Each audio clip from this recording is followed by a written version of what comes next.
Ah, it's the first film. Here we are. First film. So that's the. Then that happened to me when I was 18. We pulled up in a place in Crete, I think, and a man was pulling a dead dog out of a well.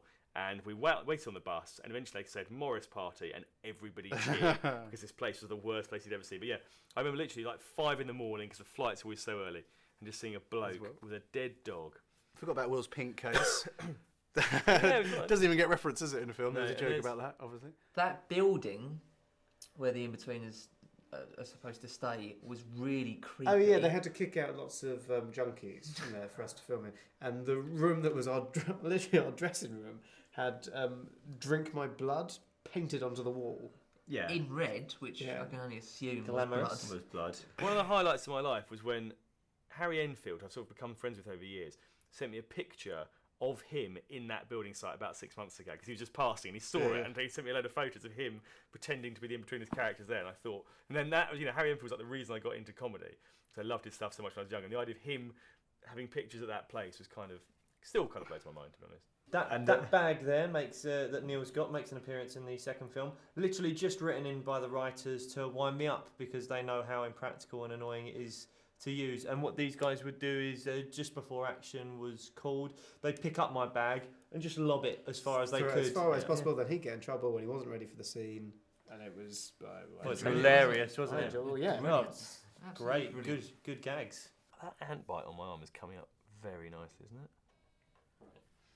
When did you get bitten by an I was ant? doing yoga yesterday in Barcelona. Oh, so this is the classic. dance, isn't it? We didn't really realise that this was going to become like a thing. No.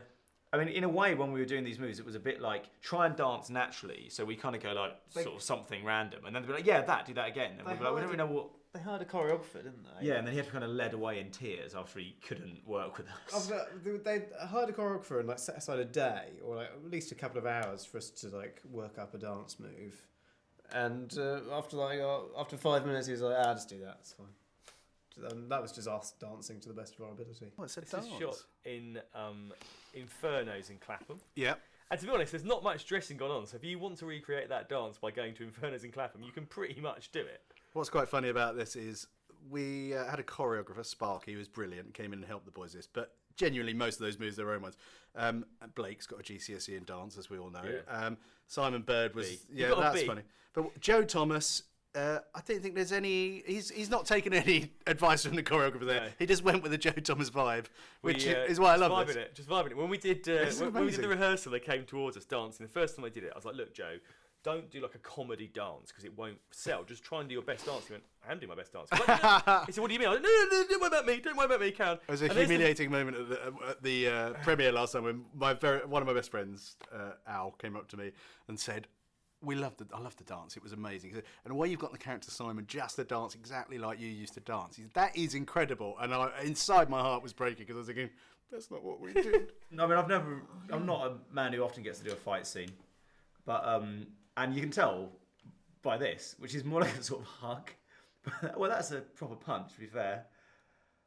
I mean, this is funny because it is just more like a sort of bundle. Fight. Fight. Now, the thing is, we wanted to have a fight because we wanted to sort of do that moment in a film where there's a sort of tension between them, and we thought, to be honest, most men, when you see them actually fight, certainly teenage boys actually fight. Like, rather than having a big punch up, There's always a huddle. It's like there's a punch is thrown, and then the two someone men misses, are taken apart. they're taken apart, then they have a go at each other. Yeah, I love it when Buckley kicks the bench as he goes down. It's a genuine improvised moment. The grappling was. I mean, again, this honestly, there's really thing to say, but this fight scene is, for me, the favourite thing. My favourite thing. Yeah, I really enjoyed it because when we were filming it, we were like, this is, something we hadn't really explored. We'd done lots of things up until then in the series, and then we were like, oh, this is a great, just a sort of moment in friendships that we hadn't really explored. Because you always have that fight with your best mates. Normally on holiday. I had one on holiday with my friend. I didn't have a holiday holiday. I didn't fight with one of my friends. Lee Garwood. I filled his shoe up with shaving foam, and he came round to our apartment and threw it at my head.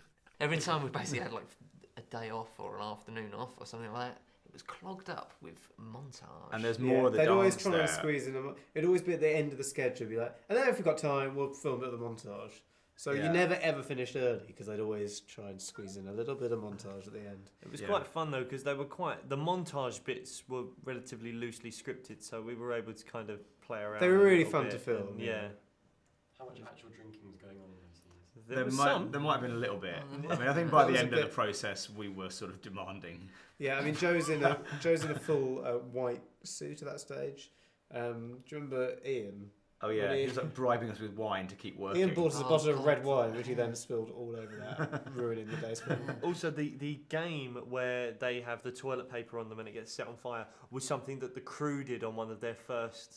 Yeah, the nights montage is out that we basically just heard out what about. did the crew do. Yeah. Literally the moment we landed, like what were the crew doing? That's the montage, essentially. How long did we spend on this boat? So when we were on the boat, Oh, I went from thinking that I was making the greatest, funniest film ever to thinking I'd ruined my career and this was going to be a disaster and we've got it all horribly wrong. Why was that? That was just the feeling. Do you not remember there was this? Everyone was really the morale. I It was don't know hard why. on Morale was that boat. low, sure, but that was Motion yeah, sickness.